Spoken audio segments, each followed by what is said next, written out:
नमस्कार। अभी हम कुछ नया स्टार्ट करने की जो प्लानिंग कर रहे थे, तो आपके लिए कुछ नया है। आज से हम क्या करने वाले हैं, अपने आरपीएससी या फिर हम बात करें राजस्थान से रिलेटेड जो भी एग्ज़ाम्स हुई हैं, उनके पीवाईक्यूज़ कई बार आपके क्वेश्चंस रहते हैं कि सर उनके प्रीवियस ईयर क्वेश्चन पेपर्स हैं, उनका हमें थोड़ा-सा एक सॉल्यूशन मिल जाए और किस लेवल के क्वेश्चंस आते हैं, उनका पता लग जाए। तो इस वीडियो से आज हम स्टार्टिंग करेंगे, जो भी आज तक एग्ज़ाम आपकी हुई हैं, वो आप ले लो 2011 से लेकर और आज तक की। उन्हीं पेपर्स को हम डिस्कस करेंगे जिनकी फाइनल आंसर की रिलीज़ हो चुकी है। जिन क्वेश्चंस पेपर्स में फाइनल आंसर की रिलीज़ नहीं हुई है, तो उनका हम थोड़ा वेट करेंगे। जैसे ही आंसर की जो फाइनल बोर्ड जब जारी कर देता है, तो उसकी हम आपके लिए जो एक सॉल्यूशन वीडियो आप कह सकते हैं, वो बनाएँगे। 130 क्वेश्चन आपको पता ही है राजस्थान में रहते हैं, तो इन 130 क्वेश्चंस को हम जल्दी-जल्दी डिस्कस करेंगे। ये आपके समझने के लिए है कि आपको एक समझ आपकी डेवलप हो जाए कि 2011 से लेकर हम 2022, 23, 24, 25, 26 आगे तक कैसे एग्ज़ाम्स के लेवल के क्वेश्चंस आ रहे हैं। तो हम ये सबसे पहला जो पेपर है, वो हुआ था आपका 2011 के अंदर। इस पेपर की हम बात करेंगे, इसके हम क्वेश्चंस को लेंगे, किस तरीके के क्वेश्चंस हैं और फटाफट से थोड़ा-थोड़ा समझते हुए चलेंगे, ज़्यादा इसमें आपका टाइम वेस्ट नहीं करेंगे कि पहले कैसे क्वेश्चंस आते थे। आपको ऐसा भी लग सकता है कि कितना ईज़ी पेपर है, अगर आज मुझे ये पेपर मिल जाए तो मैं ऐसा कर दूँ। तो ये बात हो रही है बहुत साल पहले की, 10-12 साल पहले की बात हो रही है, 15 साल पहले की बात हो रही है। उस टाइम पर ये जो लेवल था, ये लेवल भी अपने आप में अच्छा लेवल माना जाता था। आज के जो क्वेश्चन पेपर आप देख रहे हो, ये लेवल आप आज से 5 साल बाद में भी ऐसा लगेगा कि ऐसा पेपर अगर आज आ जाए, तो मैं बहुत अच्छा करके आ जाऊँ। तो ये जितना आप सब्जेक्ट की गहराई में चले जाते हो, जितना आप पढ़ते हो, आपको पेपर ईज़ी लगना स्टार्ट हो जाता है। तो इस पेपर को देखकर ये मत सोचना कि इतना ईज़ी पेपर आता है तो अब की बार इतना ईज़ी आएगा और हम थोड़े से पढ़ने से काम चल जाएगा, ऐसा नहीं है। हम बस पीवाईक्यूज़ देखेंगे, क्योंकि एग्ज़ामिनर की ये टेंडेंसी रहती है कि जब भी वो क्वेश्चन पेपर को बनाता है आपके कॉम्पिटिशन एग्ज़ाम के लिए, तो क्या करता है, पहले जो क्वेश्चन आए हुए हैं, उनको एक बार वो देखता है, एनालिसिस करता है। वहाँ से क्वेश्चन बनने के बहुत ज़्यादा चांसेस होते हैं। ये मैंने भी एक्सपीरियंस किया है। हमारे जो फर्स्ट ग्रेड की जो एग्ज़ाम हुई थी, उसमें लास्ट ईयर के बहुत सारे क्वेश्चंस पूछे गए थे। जो तो जिन बच्चों ने लास्ट ईयर के क्वेश्चन पेपर्स देखे थे, उनको तो हुआ बेनिफिट, बाकी उनको ये लगा कि ये क्वेश्चन कहाँ से आए हैं। तो इन सभी बातों को ध्यान में रखते हुए, ये जो पेपर सॉल्यूशन की हमारी सीरीज़ है, इसको हम कंटिन्यू करने की कोशिश करेंगे। पहले हम राजस्थान की सभी एग्ज़ाम्स को कवर करेंगे, उसके बाद में फिज़िकल एजुकेशन से रिलेटेड जितने भी PYQs previous year question papers हैं, उनको सॉल्व करने की कोशिश करेंगे। आप सभी का अगर सहयोग रहेगा तो हम ये कर पाएँगे। आप लोगों के अगर रुझान कम रहता है तो हम इसको वहीं पे स्टॉप कर देंगे। तो ये सब आपके ऊपर है कि ये मेहनत आप अगर चाहते हो तो हम आपके लिए कर सकते हैं।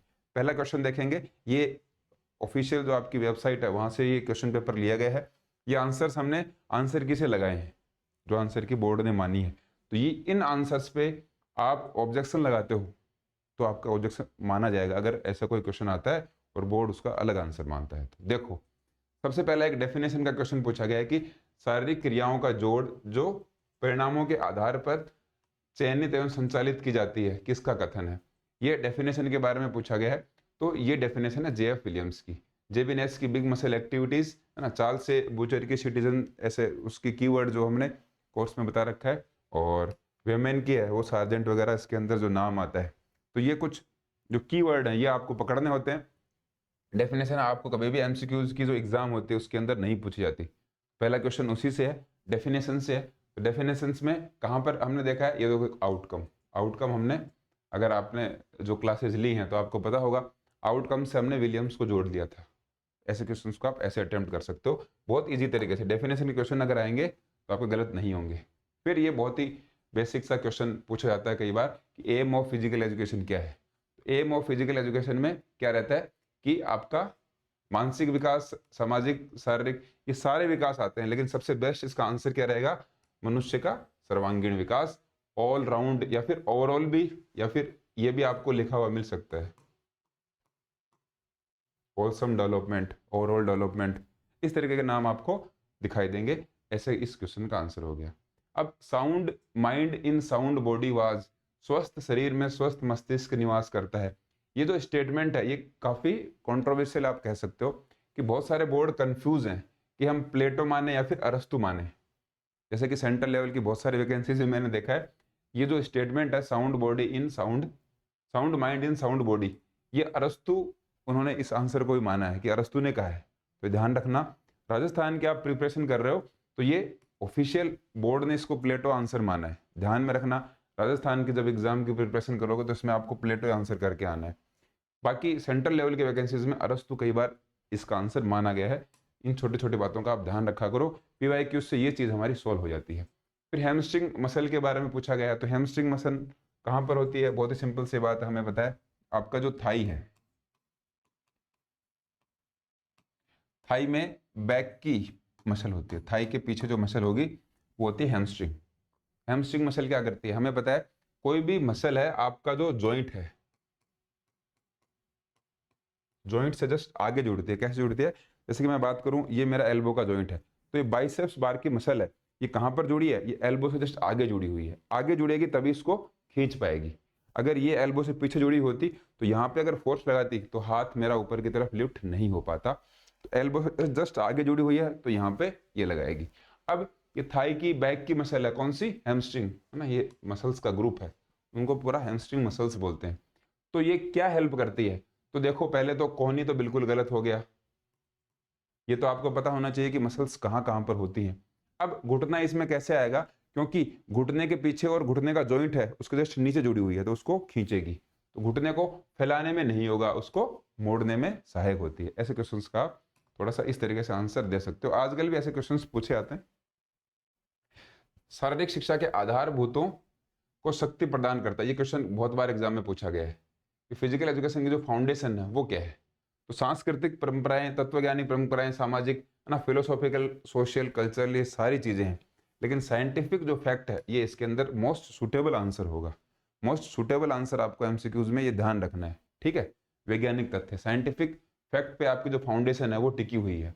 आप बात कर सकते हो किनेसियोलॉजी, बायोमैकेनिक्स और ये आपके एनाटॉमी, फिजियोलॉजी, तो ये साइंटिफिक फैक्ट है, इनके ऊपर टिकी हुई है। ये बोर्ड ने ऐसे आंसर्स माने, हम भी इसको मानते हैं सही तरीके से।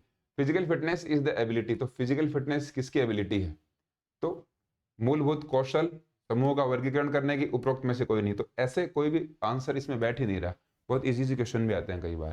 तो डेली एक्टिविटीज आप कर पाते हो। फिजिकल फिटनेस की अगर बात करें, फिजिकल फिट उसी पर्सन को माना जाता है जो डेली एक्टिविटी करने के बाद अपनी थकान महसूस ना करे, उसको फिजिकल फिट पर्सन माना जाता है।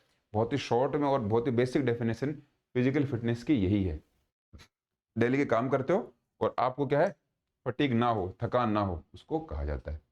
Main postural deformity among young girls, है ना, गर्ल्स के अंदर क्या देखने को मिलता है? शारीरिक विकलांगता की बात की है। पोस्चरल डिफॉर्मिटी आपकी बहुत सारी होती है, यहाँ पर दे भी रखा है, काइफोसिस, स्कोलियोसिस, लॉर्डोसिस, हंचबैक, ये सारी टाइप की आपकी क्या है, पोस्चरल डिफॉर्मिटी है। पोस्चर मतलब मेरे खड़े होने का तरीका थोड़ा सा टेढ़ा है, या फिर मैं आगे झुक रहा हूँ, मेरा पेट आगे की तरफ आ रहा है, या फिर मेरे कंधे ऐसे हो रखे हैं, ये सारी डिफॉर्मिटी है। तो यहाँ पर बात कर रहे हैं काइफोसिस की। काइफोसिस भी नाम आता है, और गर्ल्स में एक और नाम आता है राउंड शोल्डर।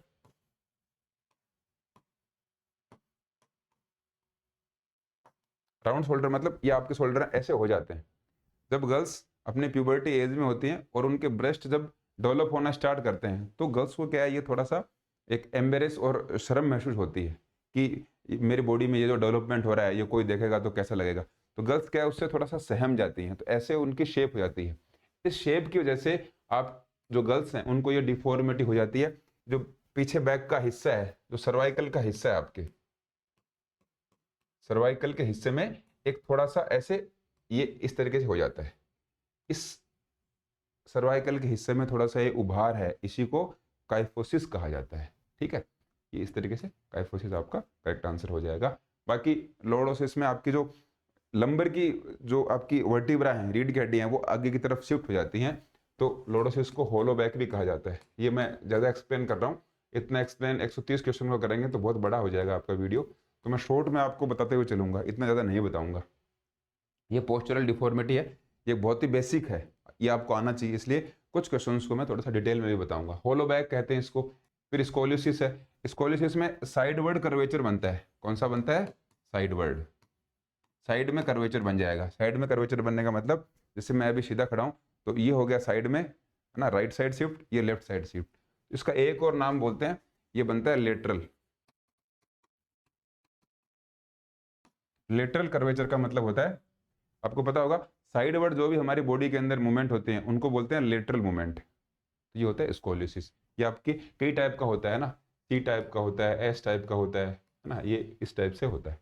ये सारा कुछ हम कोर्सेज वगैरह में देखते हैं, आप भी पढ़ते होंगे, बहुत ही बेसिक सी बातें, इनमें कोई दिमाग लगाने की जरूरत नहीं है। ये जो क्वेश्चन 8 नंबर, इसको मैंने जो राउंड कर रखा है, इसको बोर्ड ने भी डिलीट कर दिया था। क्या क्वेश्चन था कि शारीरिक विकलांगता होती है ना, कॉज ऑफ पोस्चरल डिफॉर्मिटी, किसकी वजह से होती है? तो वैसे तो इसका आंसर मेल न्यूट्रिशन भी हो सकता है ना, कुपोषण के कारण भी हो सकता है ना, और रोग के कारण भी हो सकता है। तो ये डिस्प्यूट था थोड़ा सा 2 नंबर ऑप्शन और 4 नंबर में। एक्स्ट्रा डाइट और बैलेंस डाइट, ये हम एलिमिनेट कर सकते हैं। इन दोनों में थोड़ा सा कंफ्यूजन था, बोर्ड ने इसको डिलीट कर दिया। अगर मोस्ट सुटेबल इसके अंदर भी हम देखना चाहें तो मेल न्यूट्रिशन अगर बोर्ड मानता तो उसको हम सही मान सकते थे, लेकिन बीमारी से भी हो सकता है। कोई बच्चा अगर बीमार है और उसके अंदर एनर्जी कम है तो स्पाइनल जो आपकी ये डिफॉर्मिटीज हो सकती हैं, ये मसल्स अगर कमज़ोर हो जाएं तो इसको डिलीट किया हुआ है। तो ऐसे क्वेश्चंस भी आप ध्यान में रखिए। फिर है, एक विकृति दूसरी विकृति के विकास का कारण होती है, अतः नाक नीज, है ना, नाक नीज दे रखा है यहाँ पर हिंदी में, ये नॉक नीज है, कहाँ पर है, अनदर डिफॉर्मिटी, ये नॉक और नीज। नॉक नीज का मतलब होता है घुटने हैं इस तरीके से हो जाते हैं, एक दूसरे से मिल जाते हैं, नॉक मतलब लॉक। तो इनकी वजह से क्या होता है, तो इनकी वजह से क्या हो जाएगा, फ्लैट फुट होगा, चपटा तलवा। ये बात ठीक है, जब आपका पैर सीधा होता है तो पैर के नीचे एक कर्व बनता है, ऐसे कर्व बनता है, आप देख भी पा रहे होंगे, अपने पैर को देखिए, कर्व बनेगा। लेकिन जब नॉक नीज हो जाएंगे तो ये कर्व है, नॉक नीज में ये कर्व क्या है, सीधा हो जाएगा। इसलिए ये आपका जो नॉक नीज है उसकी वजह से फ्लैट फिट देखने को मिलता है। एक और इनके नाम आपको देखने को मिलते हैं, एक तो है जेनुवेल्गम, है ना, एक नाम क्या है,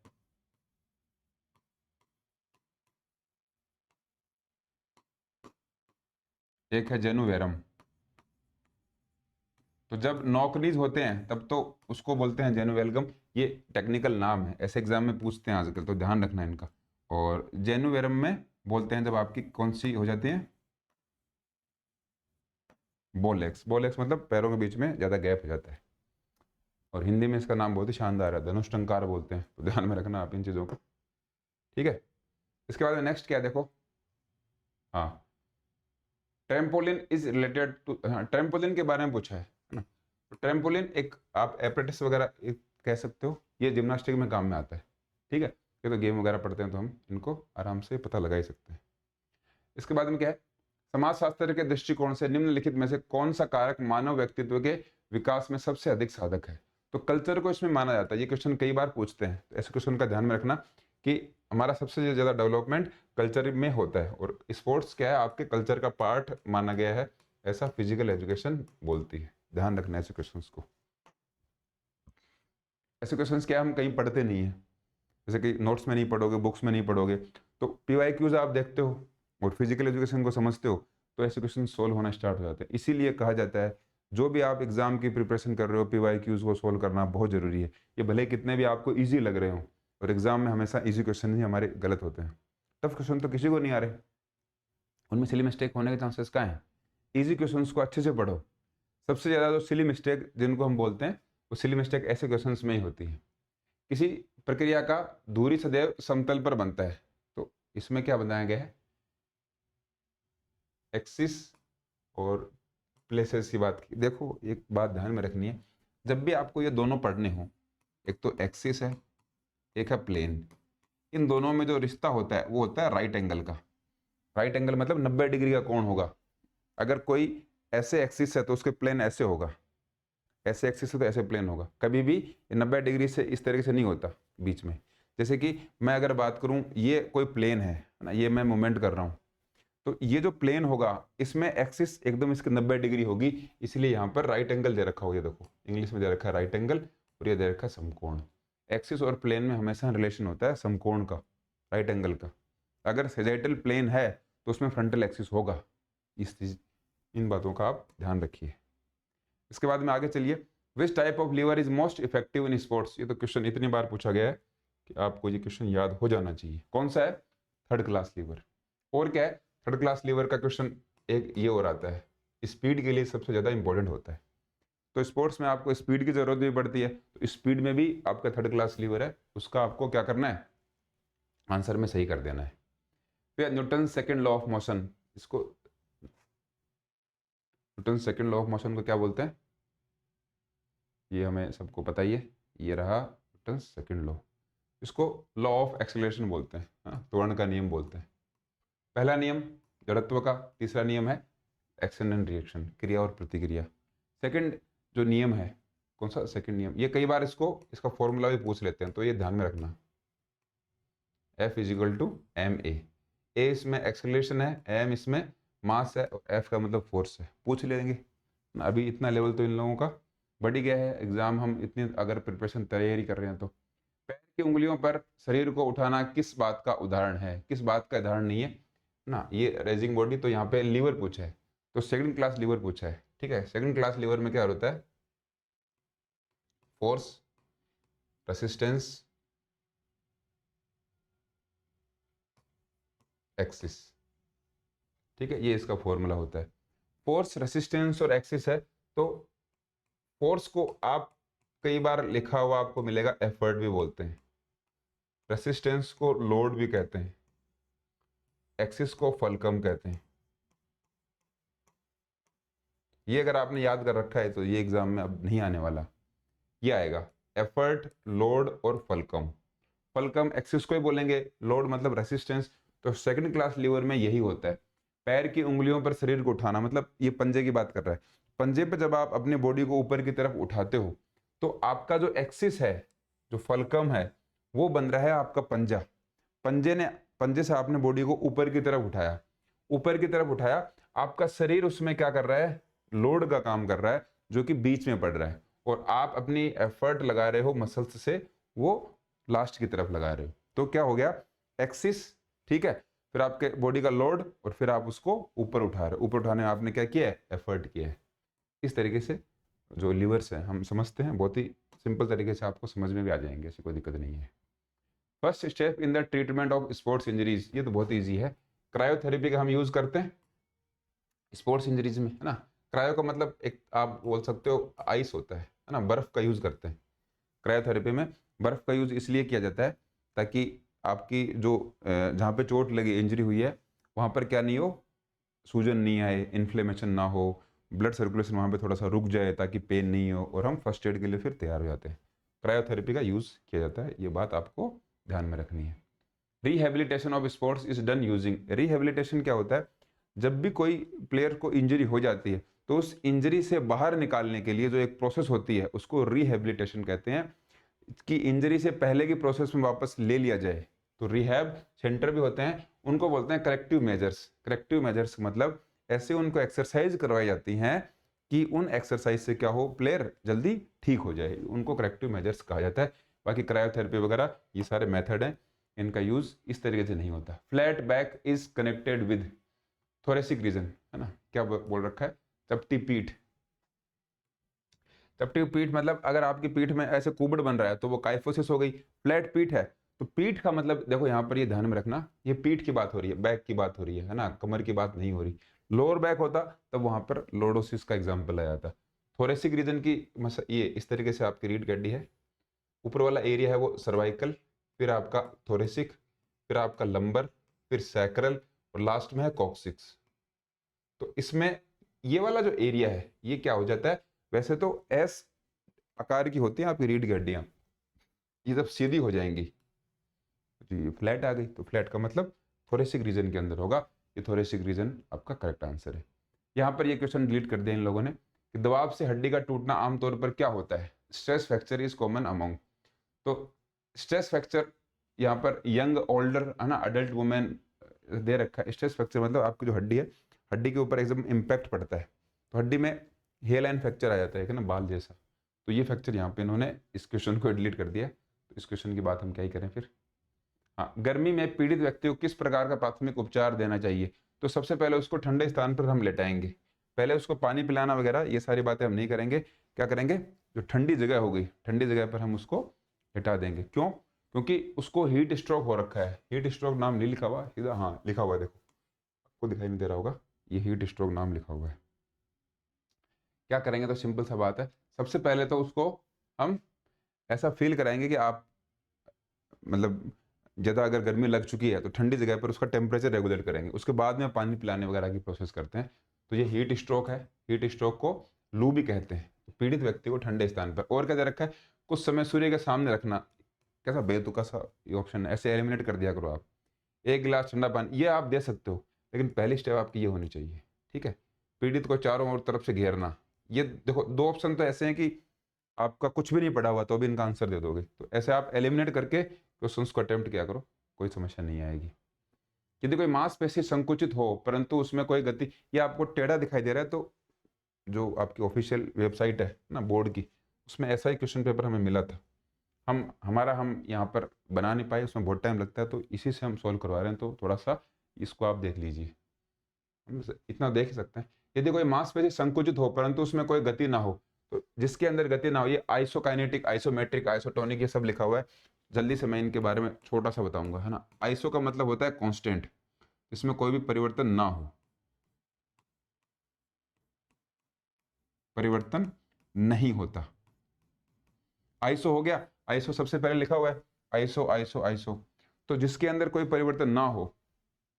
यहां पर क्या दे रखा है, no change in size, size में, साइज को आइसो का तो है सेम, मेट्रिक का मतलब है मेजरमेंट या फिर उसका कोई भी उसकी साइज, साइज में चेंज नहीं होता, वो तो आइसोमेट्रिक। आइसो और टॉनिक, आइसो का मतलब सेम कांस्टेंट, चेंज नहीं होगा। टॉनिक का मतलब है टेंशन, दिमाग की टेंशन की बात नहीं हो रही, मसल की टेंशन की बात हो रही है। मसल्स में तनाव आता है, कौन सी में तनाव नहीं आएगा, आइसोटोनिक में नहीं आएगा। दीवार को धक्का दो तो आपको, ये आइसोमेट्रिक तो है दीवार को धक्का देने का, है ना, और आइसोटोनिक में तनाव सेम रहता है, तो आप बाइसेप कर्ल करते हो, वो है आपका आइसोटोनिक। आइसोकाइनेटिक में स्पीड है वो कांस्टेंट रहती है, कांस्टेंट रहने का मतलब रुकती नहीं है, स्पीड क्या है, एक जैसी रहेगी। और ये काइनेटिक अलग हो गया, है ना, काइनेटिक ये तो इनसे मसल से रिलेटेड बिल्कुल भी नहीं है, ये काइनेटिक हो गया आपका जो गति करते हो उससे रिलेटेड है। लॉन्गेस्ट मसल ये सार्टोरियस है, हिंदी में साइटोरियस लिख रखा है, यहाँ पे इंग्लिश में सही है, ये सार्टोरियस है। ये यहाँ पर होती है पैर में, पैर में आपके जो प्यूबिक एरिया का पीछे वाली भाग है उससे लेकर और फिर थाइज के आगे से घुटने से पास से होकर नीचे तक चली जाती है, ठीक है। ये सार्टोरियस मसल है, ध्यान में रखना। बाइसेप्स आपके हाथ में होती है, रेक्टस एब्डोमिनस आपके पेट के एरिया में है, और ये गेल्ट्रोकोनिमिस बता रखा है, ये एक्चुअल में गैस्ट्रोनिमिस है, ठीक है। इसके बाद में है ट्राइसेप्स पेशी का मुख्यतः निम्नलिखित किस प्रक्रिया से संबंध है। तो ट्राइसेप कहाँ पर होती है आपकी, ये बाइसेप है, हाथ के पीछे ट्राइसेप है। ट्राइसेप मसल कहाँ पे, इस कोहनी से आगे आके जुड़ती है, कोहनी से आगे आके जुड़ेगी, मतलब ये यहाँ पे जुड़ी हुई है तो कोहनी को यहाँ से खींचेगी। कोहनी यहाँ से तो मुड़ी हुई है, यहाँ पे कोहनी का क्या हो रहा है, एक्सटेंशन हो रहा है, लिखा हुआ होगा एल्बो एक्सटेंशन, कोहनी का विस्तार।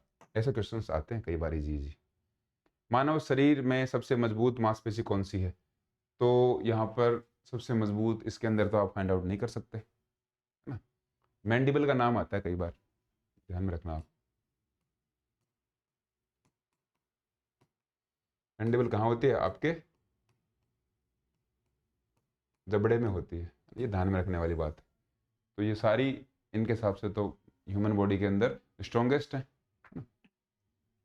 क्वाड्रिसेप्स आपके थाई के आगे की मसल है, स्टेनोक्लेडोमास्टोइड आपके यहाँ की मसल है, ये ना गर्दन की है, और रेक्टस फिमोरिस आपके फीमर जो बोन होती है, फीमर बोन के ऊपर की है, और ये ट्राइसेप्स आपके हाथ की पीछे की मसल है।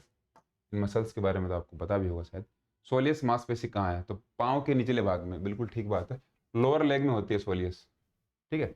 एक तो सोलियस होती है, एक गैस्ट्रोनीमस होती है, पीछे नाम आया था ना, वो मैंने बताना भूल गया था। तो घुटना जो आपका है, नी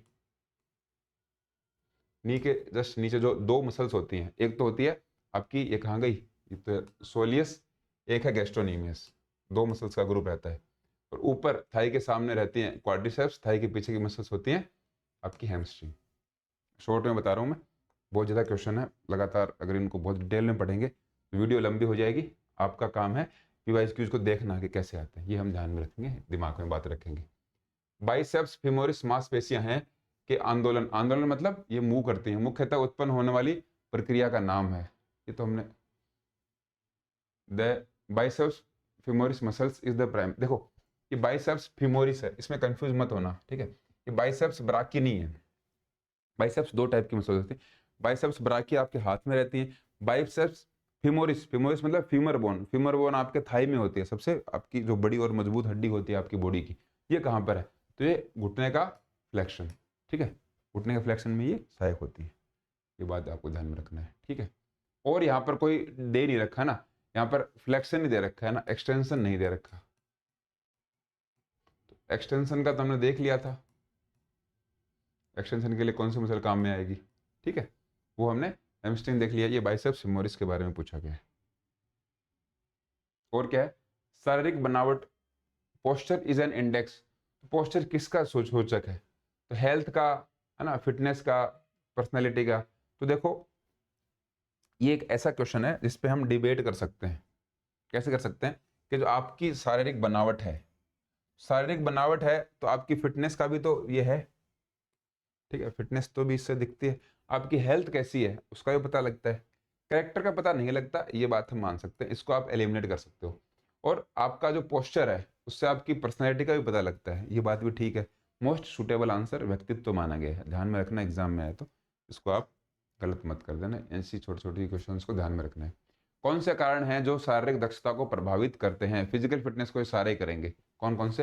एनाटॉमिकल फैक्टर, साइकोलॉजिकल और फिजियोलॉजिकल। फिजिकल फिटनेस को साइकोलॉजिकल, जैसे कि आपके दिमाग में नहीं है कि मैं फिजिकल एक्टिविटी कर सकता हूँ, फिट नहीं हो सकता, ऐसी चीज़ें दिमाग में रहती हैं, तब भी पॉसिबल नहीं है। फिजियोलॉजिकल तो रहता ही है, एनाटॉमी फिजियोलॉजी सारे होंगे। ऐसे क्वेश्चन का आंसर लगभग ऑल ऑफ द अबव होता है। चिकित्सा संबंधी गतिविधियों को इस रूप में भी जाना जाता है, मेडिकल जिम्नास्टिक्स जानते हैं, बिल्कुल ठीक है। बाकी जो आपके ये ऑप्शन है, ये थोड़ा सा अगर आपने हिस्ट्री पढ़ी है तो इनको इजीली टच कर पाओगे। मेडिकल जिम्नास्टिक्स में जो थेरेपी वाली हैं, ठीक है, थ्योरोपैटिक मूवमेंट्स, ये मूवमेंट्स का ज़्यादा ध्यान रखा गया था। ज़्यादातर मांसपेशियां जो कुल्हे के जोड़ को गति प्रदान करती हैं, उनका उद्गम श्रोणी, श्रोणी से समझ में नहीं आ रहा तो पेल्विस आपका एरिया है। हिप के आसपास का जो एरिया है, लगभग सारी मसल्स वहां से निकलती हैं। कौन से? हिप का आपका जॉइंट है जो हिप के जॉइंट के आसपास से निकलती हैं, बहुत ही मजबूत यहाँ पर लिगामेंट भी होते हैं। इसके बाद में देखो क्या है, 31वां क्वेश्चन। आदर्श धावन पथ माना जाता है, 400 मीटर का ट्रैक हम मानते हैं, ठीक है, ये बात तो सब पता है, बहुत ईजी है। डेकाथलॉन में कितने इवेंट होते हैं? 4 ट्रैक और टोटल 10 इवेंट होते हैं, ठीक है। 100 metre, long jump, shot put, high jump, 400 metre, 110 metre hurdle, फिर डिस्कस थ्रो, फिर पोल वाल्ट, फिर जेवलिन, और ये फिर लास्ट में 1500 मीटर। ये दोनों दिन के इवेंट है, इसमें आप देख सकते हो, ठीक है। हाँ ठीक है, इसी तरीके से इनको आपको याद रखना है। 110 मीटर ये हर्डल है, ठीक है, ये 100 मीटर का है। चलिए, इसके बाद में कृष्णा पूनिया तो एथलेटिक्स से रिलेटेड है, डिस्कस थ्रो इनका गेम है, राजस्थान से हैं तो ये क्वेश्चन पूछ लिया गया है। बाकी पूरे इंडिया में कोई भी एथलीट है उसके लिए पूछ सकते हैं आपको। पुरुषों के डिस्कस का वजन 2 किलोग्राम होता है, सिंपल है, तो कोई दिक्कत नहीं इसमें। तो खेल सामग्री के चयन में सबसे अधिक ध्यान में रखने वाला कारक कौन सा है? उसकी क्वालिटी सबसे इंपॉर्टेंट है, ये ध्यान में रखना।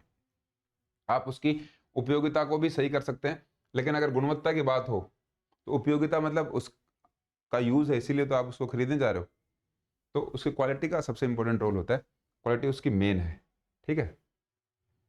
सुशील कुमार का गेम कुश्ती है, कुश्ती यहाँ पर हिंदी में गलत लिखी गई, लेकिन ठीक है, हिंदी में गलत लिखने का, ये हिंदी का पेपर तो है नहीं, ऐसा गलतियाँ कर देते हैं, इसीलिए कहा जाता है कि आप इंग्लिश में ही पेपर को सॉल्व कीजिए, इंग्लिश में गलतियाँ नहीं मिलेंगी। इंग्लिश में गलती अगर मिल जाती है तो फिर आपका क्या रहता है, जो क्वेश्चन है वो डिलीट ही होगा। Who is the sports minister? उस टाइम पे अजय माकन थे, अब के कौन है वो आपको ध्यान में रखना है। ऑफ साइड नियम, ऑफ साइड नियम फुटबॉल से रिलेटेड है, ऑफ साइड क्रिकेट से भी रिलेटेड है, अगर ये होता तो दिक्कत हो जाती, इसलिए यहाँ पर क्रिकेट ऑप्शन नहीं है। निम्न में से कौन सी खेलने की सतह नहीं है? तो पॉलीग्रास है, एस्ट्रोटर्फ भी होता है और टेराफ्लेक्स भी होता है, ठीक है, साइबेक्स ये नहीं है, ठीक है, इसकी तो कोई दिक्कत नहीं है, ऐसे इजी क्वेश्चन है। जवाहरलाल नेहरू कप किस खेल से संबंधित है? क्रिकेट, हॉकी, कबड्डी ये कन्फ्यूजन हो गया है ना, क्रिकेट और हॉकी ये मिक्स हो गया मामला, इसलिए इसको डिलीट कर दिया गया। द्रोणाचार्य पुरस्कार कब स्थापित किया गया? 1985। बहुत ही इजी क्वेश्चन है। प्रथम आधुनिक ओलंपिक खेल कब शुरू हुए? ऐसे क्वेश्चन डाले जाते हैं, 130 में से 10, 15, 20 क्वेश्चन ऐसे आ गए तो स्टूडेंट को ये लगता है पेपर बहुत इजी है, लेकिन कई क्वेश्चन ऐसे दिमाग लगाने वाले भी थे, तो लगभग के एक जैसे नंबर आएंगे। उसके बाद में नंबर जब ज़्यादा अगर आपको अगर लेने होंगे तब आपको दिक्कत होती है। ठीक है, इसके बाद में ओलंपिक हर बार कितने साल में? चौथे वर्ष में होता है। बहुत ही सिंपल सा क्वेश्चन है। डबल फोल्ड टेनिस में होता है, ठीक है, ये ध्यान में रखना। डबल फोल्ड जब आप सर्विस करते हो, एक बार फोल्ड फिर डबल फोल्ड, आपकी सर्विस नहीं होती है तो। किस ओलंपिक में प्रथम बार विजेताओं को गोल्ड मेडल दिए गए थे? गोल्ड मेडल का 1928, 1900। अच्छा, तो यहाँ पर है ना ये दे रखा है। अब इस क्वेश्चन को डिलीट कर दिया गया। ठीक है, क्यों कर दिया गया? क्योंकि हम पढ़ते हैं 1904 में दिए गए थे शायद, 1904 में दिए गए थे। ये इस ऑप्शन में नहीं है ना, 28, 96, 08 इस तरह के दे रखा है। ऐसी गलतियां हो जाती हैं बोर्ड से। ओलंपिक झंडे में रिंग किसका इशारा करते हैं? रिंग से तो 5 महाद्वीप का वो डिनोट करते हैं। ओलंपिक ये मना करता है कि ऐसा नहीं है, लेकिन वो ऐसे है कि भाई इस रंग का ये मतलब है, तो इस तरीके से होता है।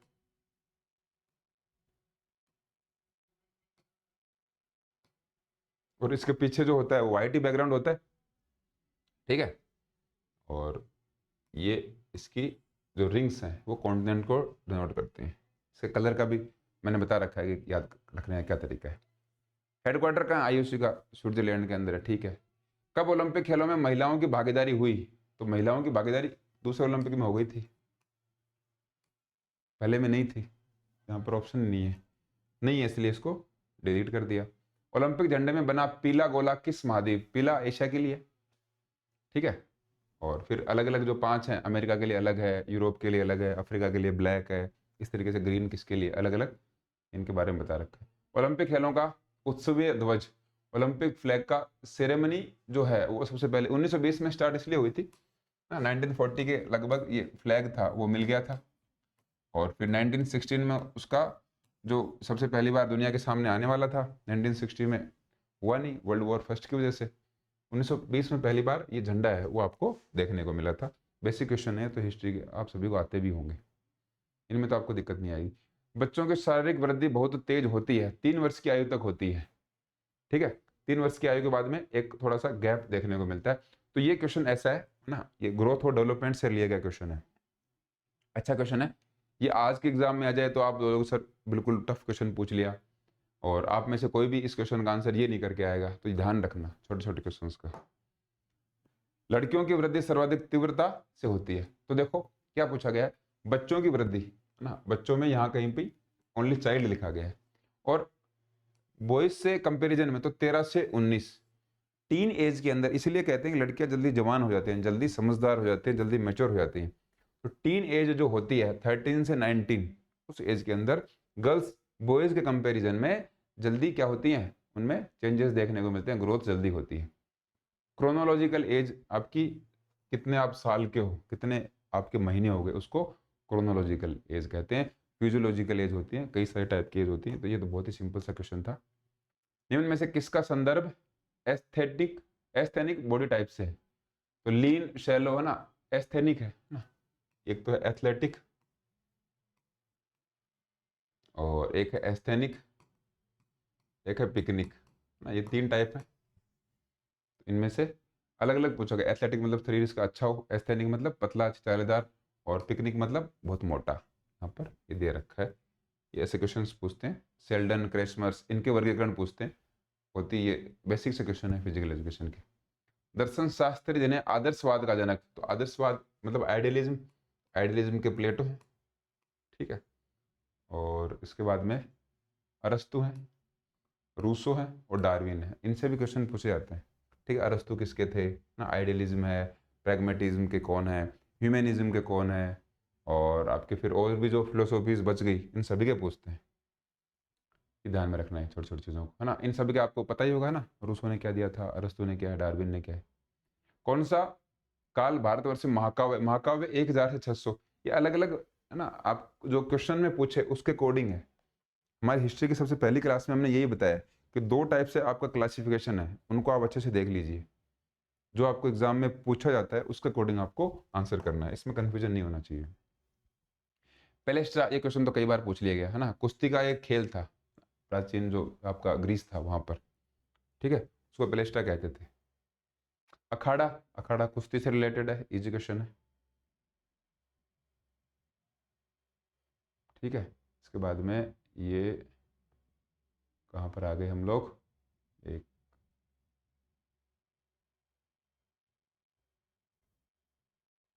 हाँ, अखाड़े के बाद में ये 59 क्वेश्चन है। शारीरिक शिक्षा के सिद्धांत निम्नलिखित में से किस पर ज्यादा आधारित हैं? तो ये वापस देखो ऐसे क्वेश्चन आ गया ना, scientific principles related to movements. और अगर आप आंसर्स देखना चाहो, experience and understanding, customs and tradition, ये बिल्कुल भी नहीं है।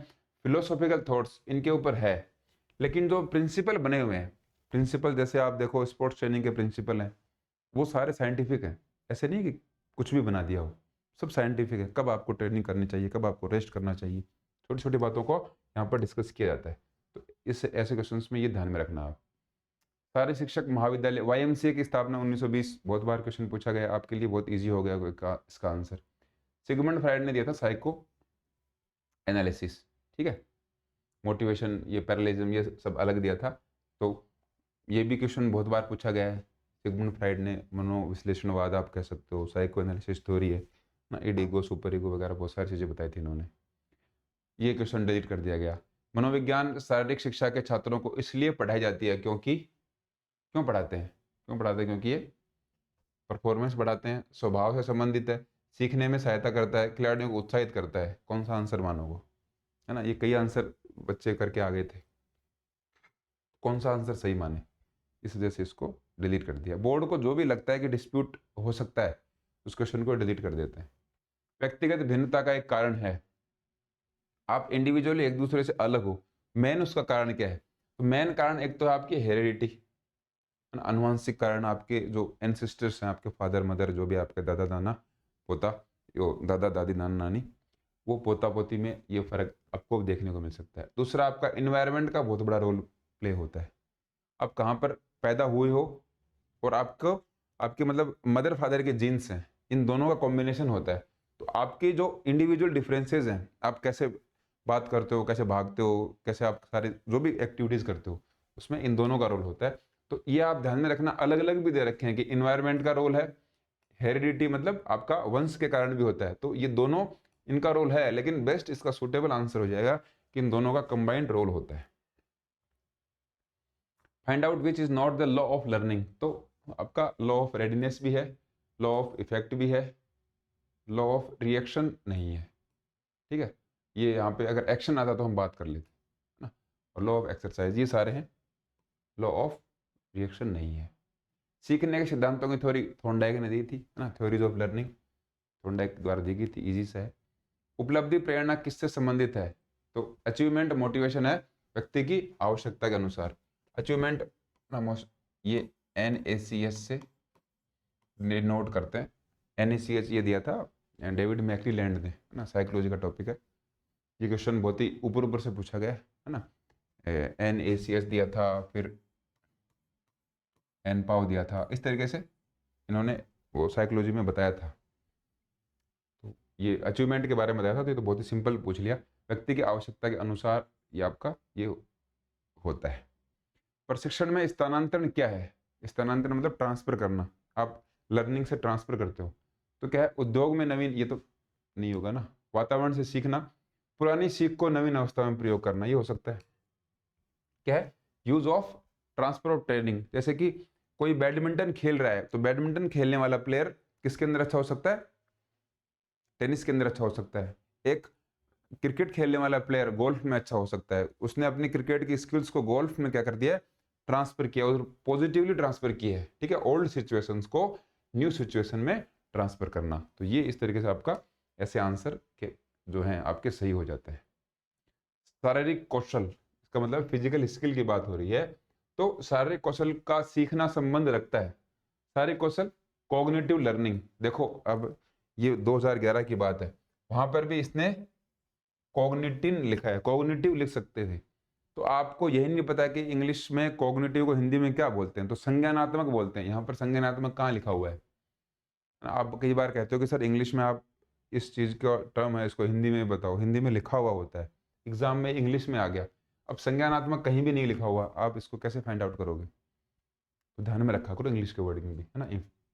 फिर इफेक्टिव, है ना, मोटर के नियम सीखने में। तो ये दो अगर आपको लग रहे हैं तो ये तीनों आपके आंसर सही हो जाएंगे। अगला क्वेश्चन डिलीट कर दिया इन्होंने, है ना, इमोशन के बारे में पूछा था, तो ये आंसर इनको सही नहीं लगे कोई भी। कौन से सीखने के नियम को कहा जाता है उपयोग और अनुपयोग, है ना, law of use and disuse.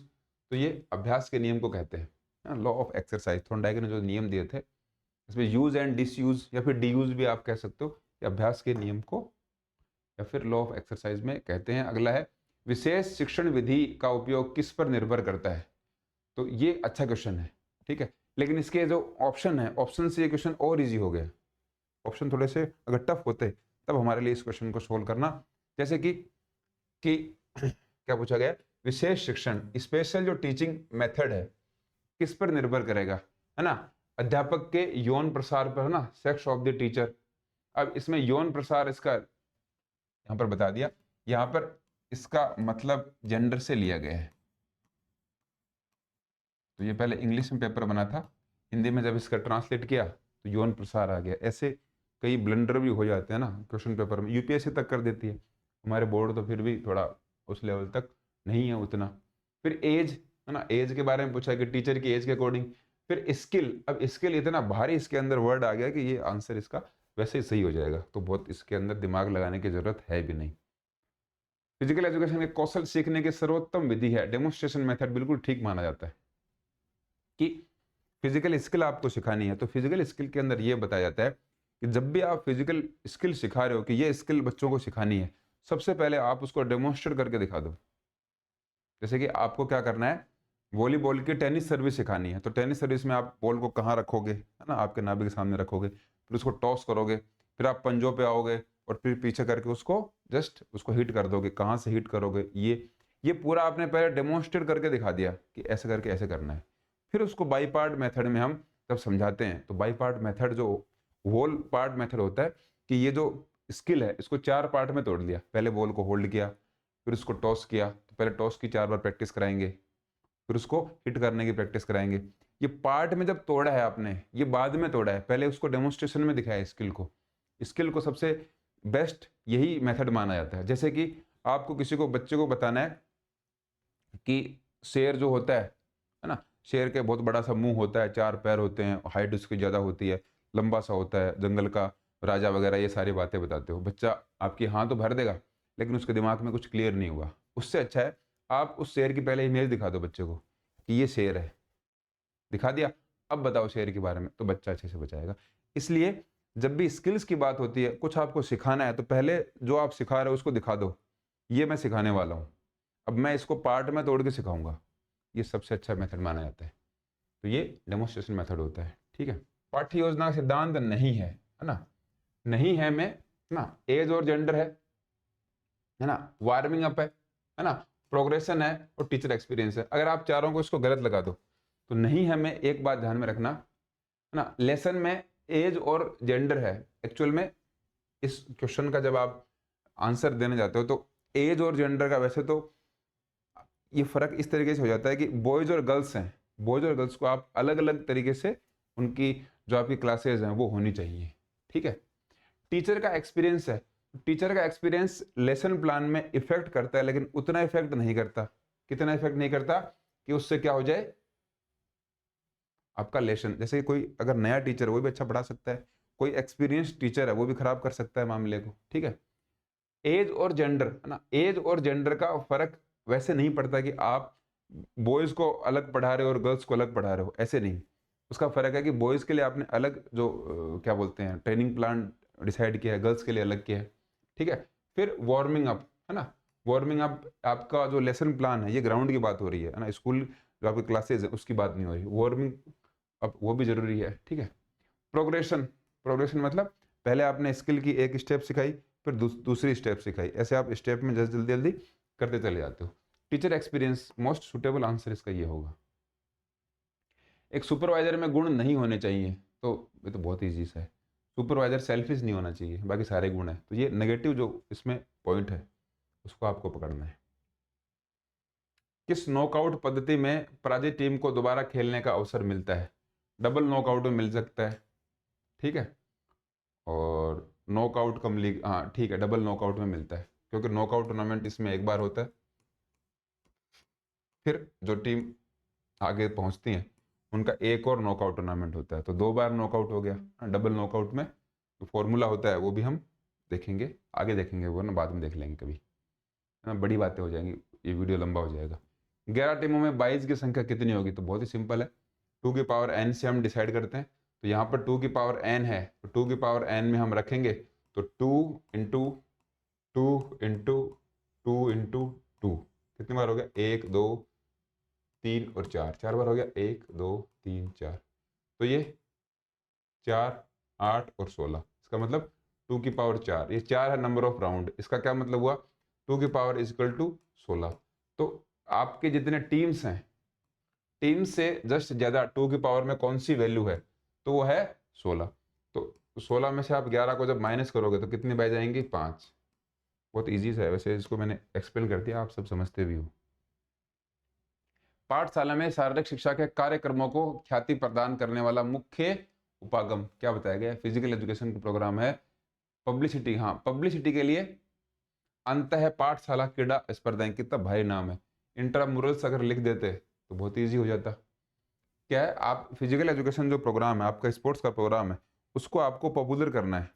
Popular करने के लिए आप क्या करोगे? तो स्पोर्ट्स की एक्टिविटीज आप कराओगे, उसको इंट्रामुरल्स बोल सकते हैं। इंट्रामुरल्स मतलब 2 वर्ड से मिलकर बना है, एक तो इंट्रा, एक है मुरल्स। मुरल्स मतलब 4 दीवारी, 4 दीवारी के अंदर की एक्टिविटी होती है इंट्रामुरल्स। अब इनके अंदर आप कैसे कराते हो? जैसे कि हाउस में डिवाइड कर देते हो टीम्स को, 4 हाउस बना दिए, 4 हाउस के बीच में कंपटीशन कराते हो, उसको इंट्रामुरल कहा जाता है। एक्स्ट्रा मुरल में बाउंड्री से बाहर, जैसे कि आपकी स्कूल, आपकी कॉलेज का दूसरे स्कूल कॉलेज के साथ में मैच हो रहा है। ये सुपरविजन का ये जो था क्वेश्चन, इसको डिलीट कर दिया बोर्ड ने। फिजिकल एजुकेशन में समय सारणी को प्रभावित करने वाले कारक, समय सारणी का मतलब है time table, number of students, climate condition, equipment available, ये सारे हो जाएंगे। ये जो भी आंसर आप इनके लगा रहे हो, इनका जो सही आंसर होगा वो डिपेंड करता है ऑप्शंस पे। ऑप्शंस कैसे दिए हैं?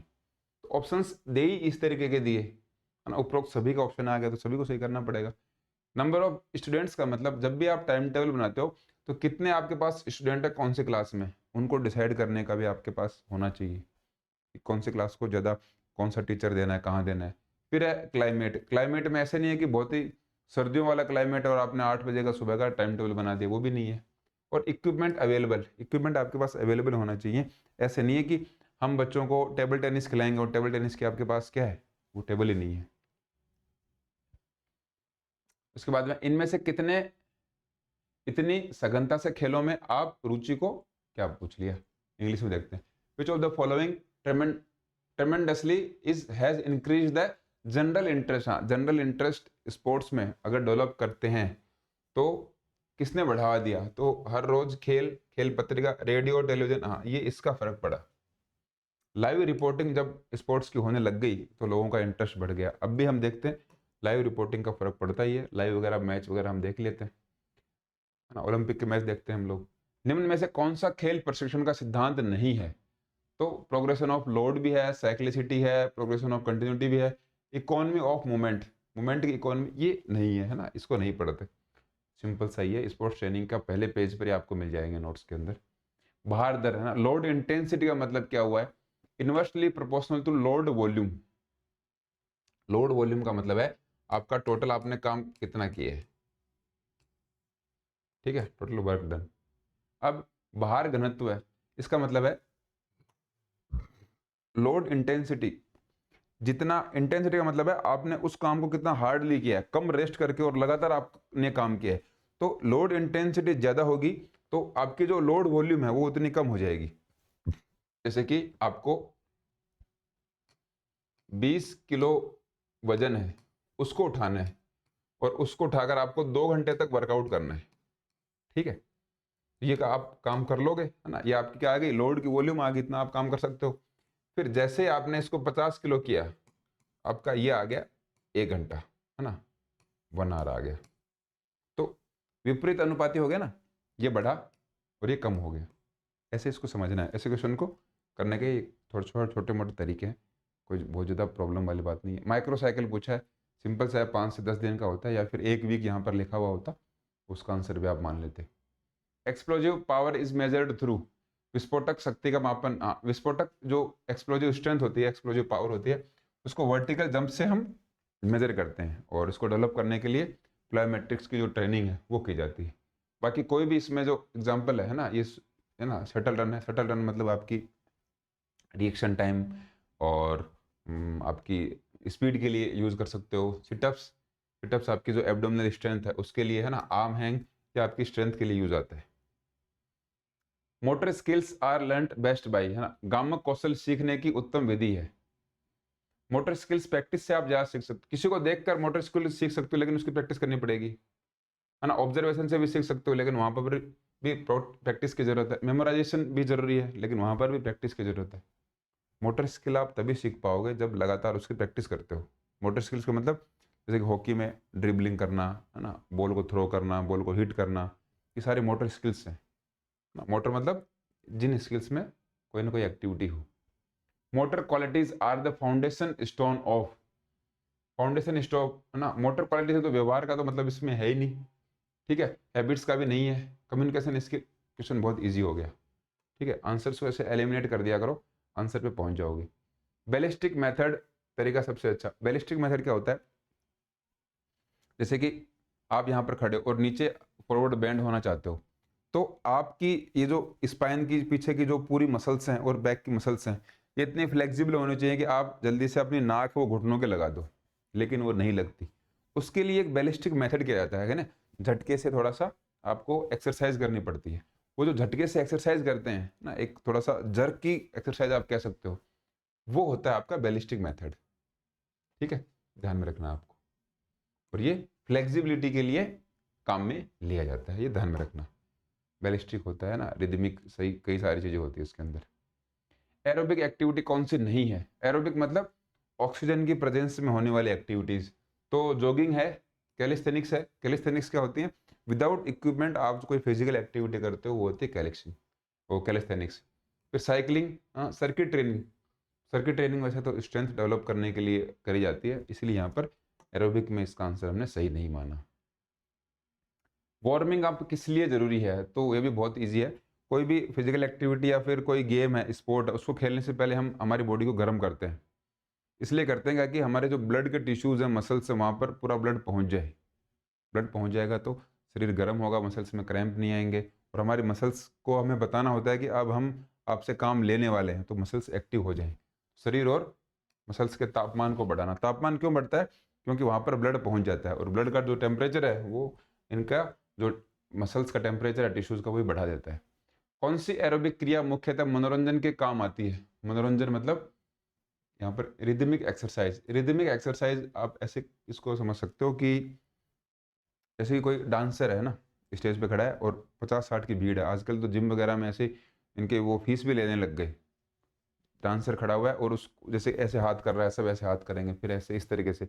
ये रिदमिक एक्सरसाइज है, यहाँ पर दे भी रखा है, और ये एरोबिक एक्टिविटी है ना। मनोरंजन के काम आती है, तो मनोरंजन भी हो गया और एक्सरसाइज भी हो गई।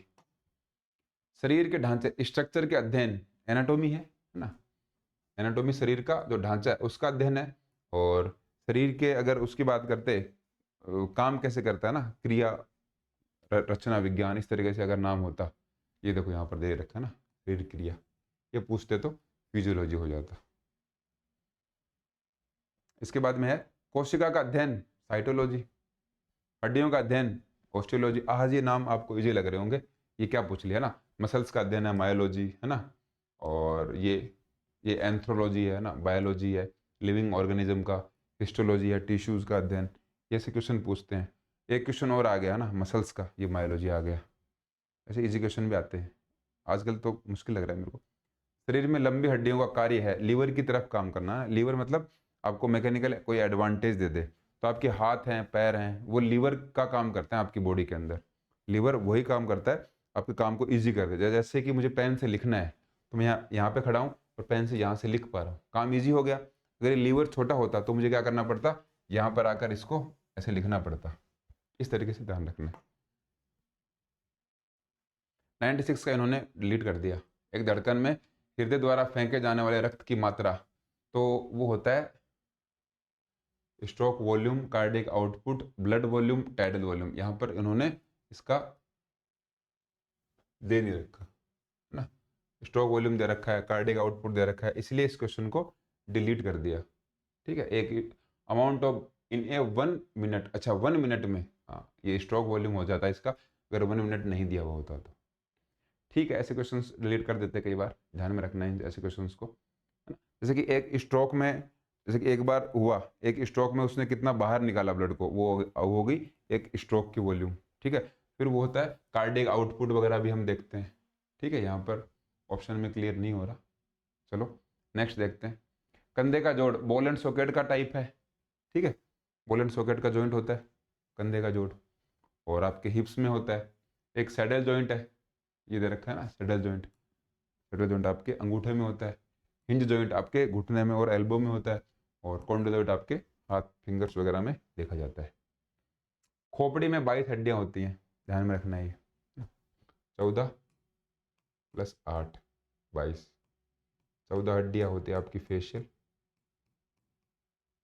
और 8 हड्डियां होती हैं क्रेनियल। ये खोपड़ी की 8 हड्डियां हैं। ठीक है, इसके बाद में देखो आगे क्या दे रखा है। घुटने का जोड़ एक प्रकार का, ये बात कर ली हमने, है ना, हिंज जॉइंट है, और ग्लाइडिंग जॉइंट आपकी रिस्ट में होता है यहाँ पर। ठीक है, और पिवट आपके यहाँ पर गर्दन में होता है ना, घूमता है जो। कॉन्डोजॉइंट की हमने बात कर ली। कौन सी मांसपेशी हमारे शरीर का कुछ वजन, कुल वजन का 2/5, तो वॉलेंटरी मसल्स होती हैं, वॉलेंटरी, इनवॉलेंटरी, कार्डियक, 3 टाइप की मसल्स हैं। वॉलेंटरी मसल्स मतलब हम हमारी मर्जी से जिन मसल्स को चला सकते हैं, जैसे कि हाथ की मसल्स हैं, पैरों की मसल्स हैं। पूरी बॉडी का 2/5, मतलब अगर इसके 5 हिस्से हैं, 1 2 3 4 5, तो इसके जो 2 हिस्से हैं, उन 2 हिस्सों पर वॉलेंटरी मसल्स ही हैं, बाकी सारी आपकी इनवॉलेंटरी हैं। कार्डियक मसल्स हार्ट से रिलेटेड हैं। इनवॉलेंटरी मसल्स क्या होती हैं, जिन पर हमारा कंट्रोल नहीं होता, जो अपने आप काम करती हैं। जैसे कि हार्ट भी आपका एक इनवॉलेंटरी मसल का टाइप है। हमारी जो इंटेस्टाइन है वो हो गया है ना, और उसके अंदर जो भी सारी मसल्स काम करती हैं, वो सारी मसल्स जिन पे हमारा कंट्रोल नहीं है, बॉडी है वो अपने आप काम करवाती है उनसे। मांसपेशी के टिश्यू में कितने प्रतिशत पानी पाया जाता है? 75 है लगभग हमारी बॉडी के लिए, यही हम काम में लेते हैं। जॉगिंग और खेलना करते हैं, सभी मांसपेशियों को मजबूत करते हैं। अगर आप जॉगिंग करते हो और स्पोर्ट्स करते हो तो मांसपेशियां सख्त नहीं होती, कुछ मांसपेशियों मजबूत, सारी होंगी नहीं, तो बहुत इजी क्वेश्चन है। इसके बाद में है एटीपी स्टोर्ड इन, इसको डिलीट कर दिया गया है क्वेश्चन को। इसमें ऑप्शन है मसल्स, पैनक्रियाज, पित्त की थैली और लीवर। यहाँ पर तो इंग्लिश में तो इसको लाइकर भी लिख दिया, तो इस क्वेश्चन को डिलीट किया गया है। तो बहुत सारे रीजन हो सकते हैं, क्योंकि एटीपी अगर हम देखें तो वो आपके सेल होता है, सेल में माइटोकॉन्ड्रिया होता है, वहाँ पर स्टोर होगा। ठीक है, अब एक और इसके अंदर थोड़ी सी बात अगर आपको ध्यान रखना है तो वो ध्यान में रखनी है। जब ज़्यादा एटीपी हो जाते हैं ना, एक्सेस में अगर एटीपी हो जाएंगे, बहुत ज़्यादा जब एटीपी हो जाएंगे, तो आपके कहाँ पर स्टोर होंगे? मसल्स में, और उनको कहा जाता है ग्लाइकोजन, और आपके लीवर में स्टोर होते हैं। एक और क्वेश्चन पूछते हैं कि यहाँ पर तो LIKER हाँ, लीवर में। एक और क्वेश्चन क्या पूछते हैं कि आपकी जो बॉडी होती है, आपकी बॉडी में सबसे ज़्यादा अमाउंट में ग्लाइकोजन कहाँ पर स्टोर होता है? तो ऑप्शन में आपको लीवर और मसल्स दिखे, तो वहाँ पर आपको मसल्स का आंसर सही करना है। ये थोड़ी सी बातें हैं, इनका आपको ध्यान रखना है। इसके बाद में अगला क्वेश्चन है, एक खिलाड़ी, इसका भी डिलीट कर दिया गया है, ये अगर डिलीट नहीं होता तो इसके बारे में भी हम डिस्कस करते। किस हेपेटाइटिस बीमारी का वायरस सीधे संपर्क से उत्पन्न होता है? तो किससे संपर्क होगा? हेपेटाइटिस ए, हेपेटाइटिस अलग अलग टाइप का होता है, तो डायरेक्ट जब कांटेक्ट होगा, डायरेक्ट जब संपर्क होगा, तो उसमें हेपेटाइटिस ए हमारा आता है। ये बहुत ही इजी से क्वेश्चन है। कौन सी बीमारी फैलने का कारण मच्छर है? मलेरिया से फैलता है। अच्छे स्वास्थ्य के लिए कौन से प्रकार की एक्सरसाइज की आवश्यकता होती है? रेगुलर, है ना? अब देखो, यहाँ पर दे रखा है 4 ऑप्शन, आप देखना। अच्छे स्वास्थ्य मतलब गुड हेल्थ के लिए लाइट एक्सरसाइज भी ज़रूरी है, मीडियम भी ज़रूरी है, हार्ड भी आपको करनी चाहिए।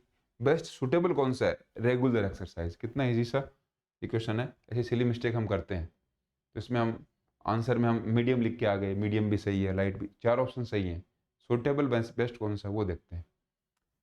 कम्युनिकेबल डिजीज़ की बात करें तो टीबी, है ना? हाँ, टीबी है, डिप्थेरिया, वुकवर्म ये नहीं होता। ट्यूबरक्लोसिस डायरेक्ट कॉन्टैक्ट से हो जाता है, कम्युनिकेबल डिजीज़ की टाइप में आता है। फिजिकल एक्सरसाइज जो ऑक्सीजन की प्रेजेंस में होती है वो एरोबिक होती है, हमने बात कर भी ली। ऑक्सीजन की प्रेजेंस मतलब जॉगिंग, साइकिलिंग, लंबे टाइम तक आप दौड़ते हो, तो आपकी बॉडी में अगर ऑक्सीजन नहीं होगी तो एक्टिविटी आप कर नहीं पाओगे, इसलिए ये आपका एरोबिक एक्सरसाइज हो गई। कौन सा विटामिन शरीर की वृद्धि और शरीर को स्वस्थ रखने में जिम्मेदार होता है? सारे विटामिन होते हैं वैसे तो, अलग अलग इनके काम होते हैं, लेकिन जब बात करें वृद्धि और शरीर स्वस्थ, तो बी कॉम्प्लेक्स सबसे बड़ा है। B1, B2, B3, B5, B6, B7, B9, B12, ये कई सारे 8 टाइप के विटामिन होते हैं। ये बी कॉम्प्लेक्स यहाँ पर सही हो जाएगा। पारंपरिक मनोरंजन का साधन नहीं है। पारंपरिक मतलब ट्रेडिशनल, लंबे टाइम से लोग डांस भी करते आ रहे हैं, म्यूजिक भी करते आ रहे हैं, नाटक भी करते हैं। टीवी पहले नहीं था ना, 1980s के अराउंड इंडिया के अंदर आया था। ये पारंपरिक नहीं है। मनोरंजन अभियान के वो जीडी सोंधी साहब थे, उन्होंने जो रिक्रिएशन मूवमेंट था, है ना, उसको स्टार्ट किया था इंडिया के अंदर। मनोरंजन का संबंध क्रियाओं से नहीं संवेगों से है, ये कथन किसने दिया था? रिक्रिएशन का एक क्वेश्चन पूछा गया है। Recreation is not a matter of motions but emotions, emotions का मैटर है। ये जोसेफ ली ने कहा था ये, है ना। रिक्रिएशन में हम इसको देखते हैं, बहुत ही बेसिक सी डेफिनेशन है। कैंप के बारे में पूछा गया है। शिविर उद्योग कलाओं में निम्न में से किस एक कौशल का समावेश है?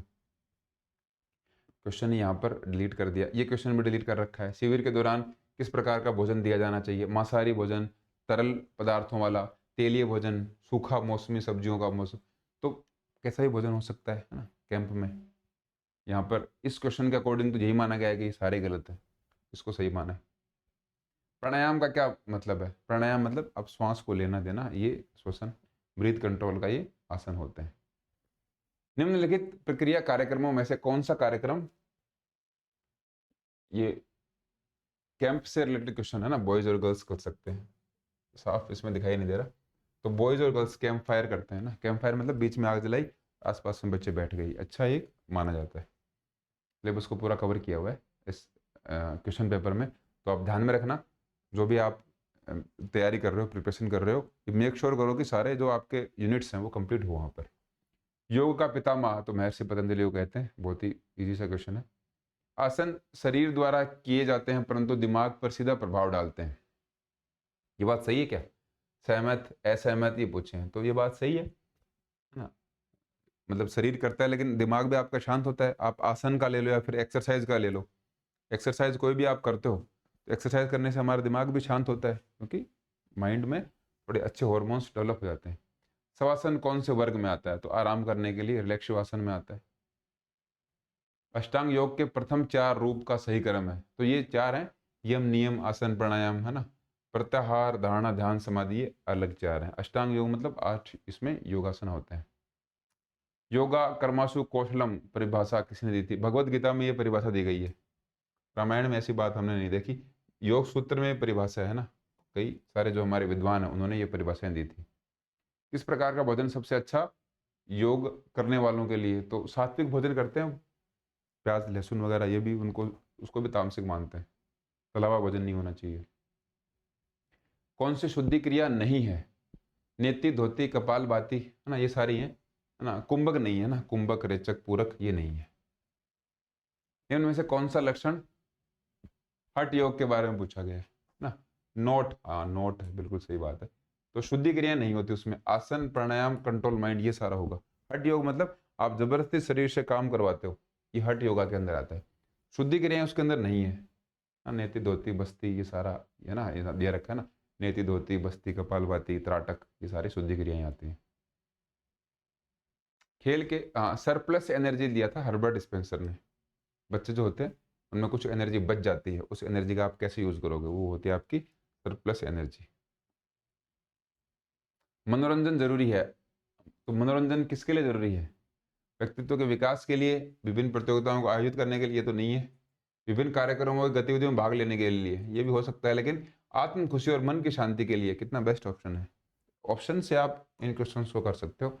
बेस्ट सूटेबल ऑप्शन आपको ढूँढना है। कैंपिंग के क्या उद्देश्य हैं? तो कैंपिंग में आप प्रैक्टिकल स्किल भी सीखते हो, है ना? पॉजिटिव एटीट्यूड भी आपके अंदर आता है। 4 ऑप्शन सही हो जाएँगे।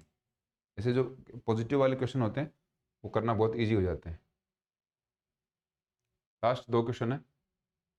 कैंप के दौरान गाए जाने वाला सारे जहाँ से अच्छा हिंदुस्तान हमारा गीत लिखा।